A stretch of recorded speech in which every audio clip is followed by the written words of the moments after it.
All right, welcome to another deep dive. Today, we're going beyond your average ghost stories. Absolutely. hmm And that's what we're here for, to unpack these stories and see what, if anything, we can learn from them. Let's start with one that takes us right back to childhood, a story about a 7-year-old kid, alone in his room in the attic.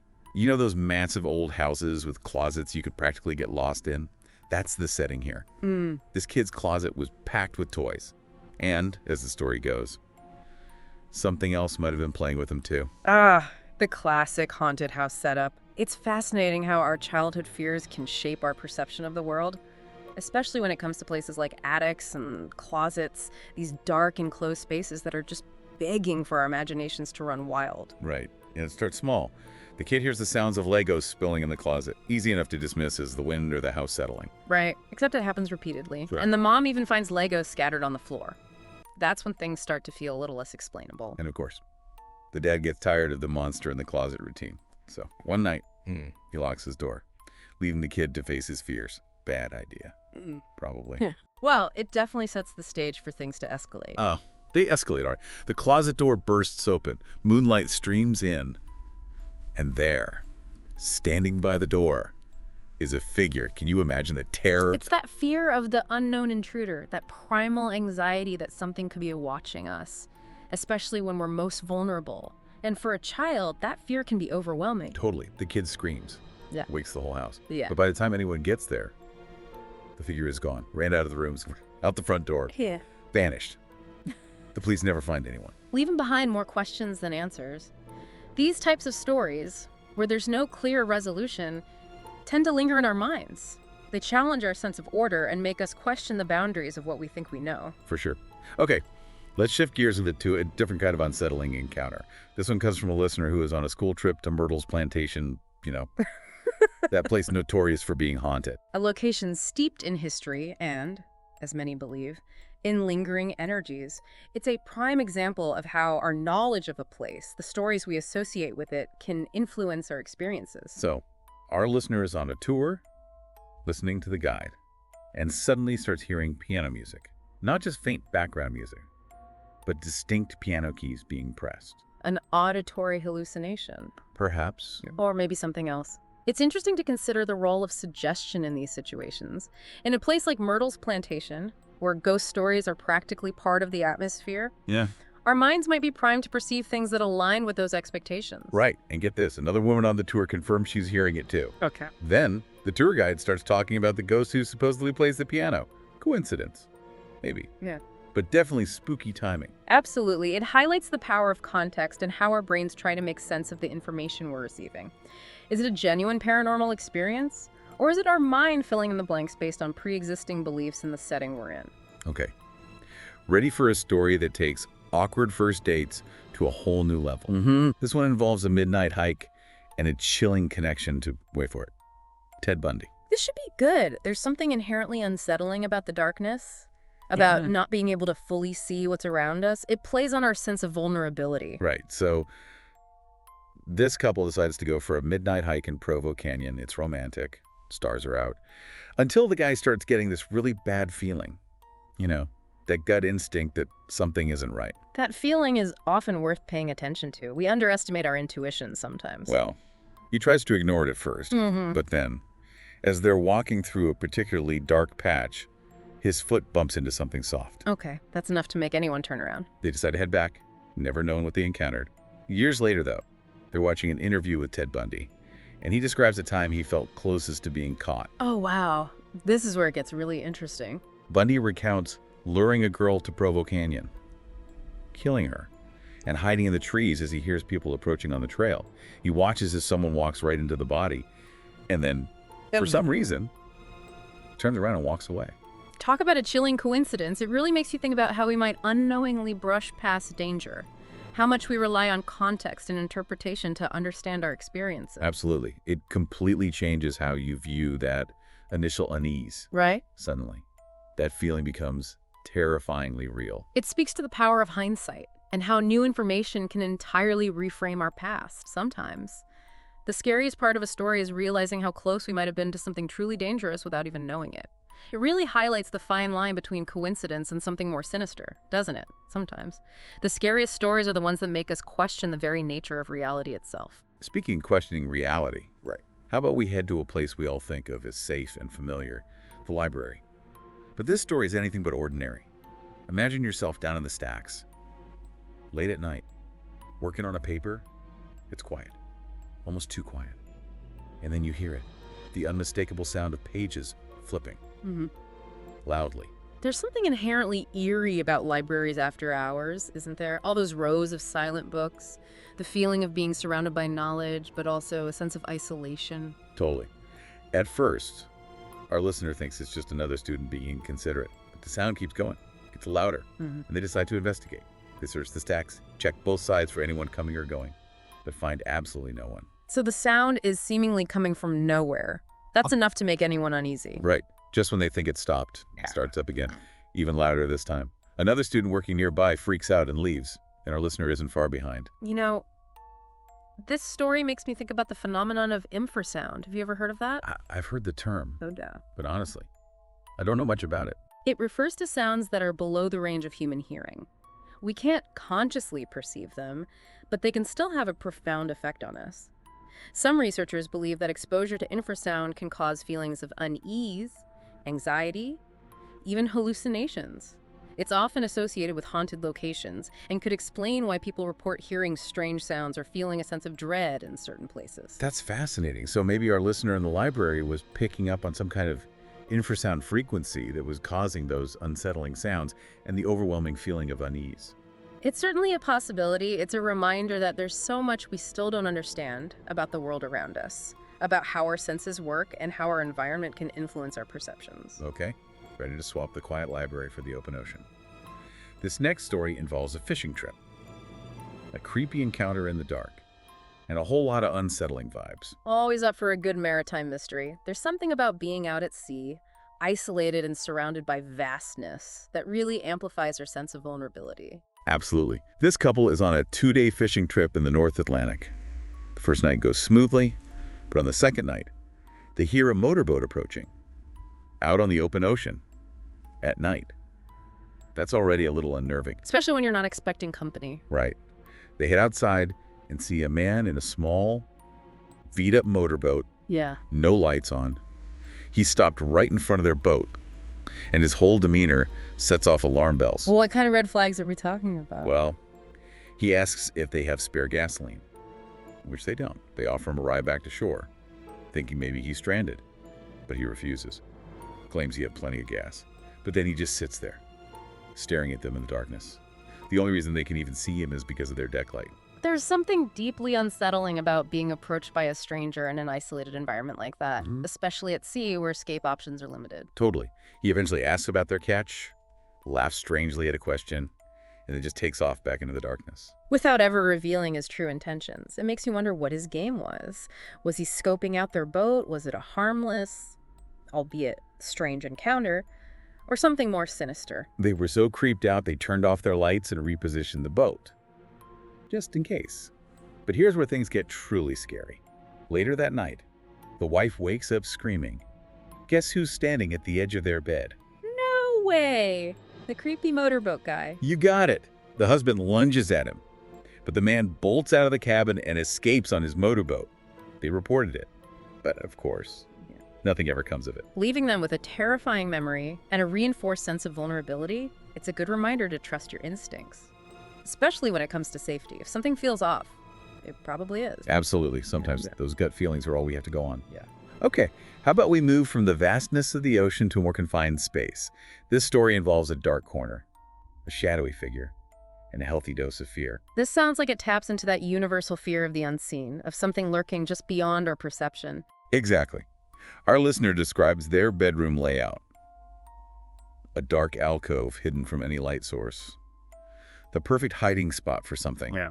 Well, something you don't want to see. Setting the scene for a classic horror movie moment. Right. It starts with that feeling we've all experienced, like someone's watching you even though you're alone. That primal instinct, that sense of unease that can be so hard to shake. Our listener tries to ignore it, but then they see it. A hazy, dark outline in that shadowy corner. Just a trick of the light. Or something more. They try to convince themselves it's nothing, but then they hear a creaking sound, like someone shifting their weight on the floor. Oh. When they look again, the shadowy figure has moved to the opposite corner. Now that's officially creepy. It's one thing to see a stationary shadow, but to see it move independently, that definitely adds another layer of unsettling. Our listener, understandably terrified, hides under the covers and eventually cries themselves to sleep. You know, this story, with the shadowy figure and the feeling of being watched, reminds me of the phenomenon of sleep paralysis. Have you ever experienced that? Can't say that I have, but I've definitely heard stories. Isn't it that feeling of being awake but unable to move? Exactly. It can be a terrifying experience. And often, it's accompanied by hallucinations, like sensing a presence in the room or seeing shadowy figures. It's thought to be caused by a disruption in the sleep cycle, where your mind wakes up before your body is able to move. So maybe our listener wasn't fully awake, and the shadowy figure was a hallucination brought on by sleep paralysis. It's certainly possible. Sleep paralysis is often reported in cases where people claim to have seen ghosts or other supernatural entities. It's a good example of how our own minds can play tricks on us, especially in states of heightened anxiety or when we're in between sleep and wakefulness. That's a really interesting connection. It makes you wonder how many of these paranormal experiences could be explained by scientific phenomena that we just don't fully understand yet. Absolutely. There's a lot we still don't know about the brain and how it processes information, especially in altered states of consciousness. Okay, let's shift gears again to a story about a family camping trip gone wrong. There's something about being out in the wilderness, surrounded by darkness, that really amps up our vulnerability, wouldn't you say? Absolutely. We're out of our element, surrounded by unfamiliar sounds and shadows. It's prime territory for our imaginations to run wild. This family decides to camp out in the woods, not at a designated site, but a mile from the nearest road. They set up 2 tents, one for the parents and one for the storyteller and their younger siblings. So far, so good. A classic camping trip. Until it isn't. I have a feeling we're about to hear about the moment things took a turn. Oh, they definitely do. Yeah. Our storyteller's having trouble sleeping, Well, yeah. lying there, wide awake, hyper-aware of every rustle and creak in the woods. That hypervigilance is a natural response to being in an unfamiliar environment. Our senses are on high alert, trying to process every input and assess potential threats. Right, and then they hear it. The zipper to their tent slowly opening. Oh no, that would send chills down my spine. They look up and see someone. They can't make out who it is. Peering into the tent. Thinking it must be their dad checking on them, they whisper, "Dad." The figure quickly retreats, leaving the tent unzipped. That's so unsettling. It's one thing to hear a noise, but to actually see someone lurking outside your tent, talk about a violation of personal space. Totally. Thinking it must have been one of their parents. Mm-hmm. They get out of their tent and go check on their mom and dad. But here's the twist. Both parents are sound asleep in their tent and swear they haven't left it all night. So if it wasn't the parents, who was it? That's the question that lingers. doesn't it? Exactly. Yeah, It's left completely unanswered. Our storyteller is understandably freaked out and doesn't get a wink of sleep the rest of the night. It's a classic case of the unknown being far more terrifying than anything we can imagine. Our minds fill in the blanks, conjuring up all sorts of possibilities, and often, the reality is far less frightening than what our imaginations create. Absolutely. Okay, ready for a story with a slightly different vibe. This one involves a honeymoon, a mysterious painter, and a possible connection to a tragic past. Intrigued. Honeymoon ghost stories aren't exactly the typical romantic getaway fare. Definitely not so. Oh.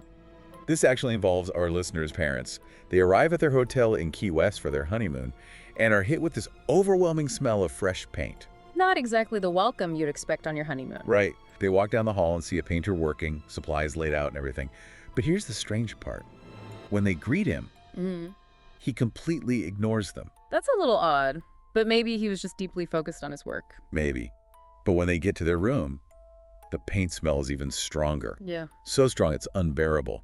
They go back to the front desk to request a different room, and the attendant is completely confused. There's no scheduled painting happening on that floor. Okay, now things are getting interesting. Right. They go back to their original room to grab their luggage. And here's where it gets really strange. The painter is completely gone. No painter. No supplies. No smell of paint. It's like he vanished into thin air. That's wild. It's one thing for the smell to dissipate quickly, but for all traces of the painter and his work to disappear that fast, definitely raises some eyebrows. The next morning, They overhear a tour guide talking about the hotel's history. Oh, right. Years ago, a painter fell to his death down the elevator shaft on the very same floor where they were staying. Whoa.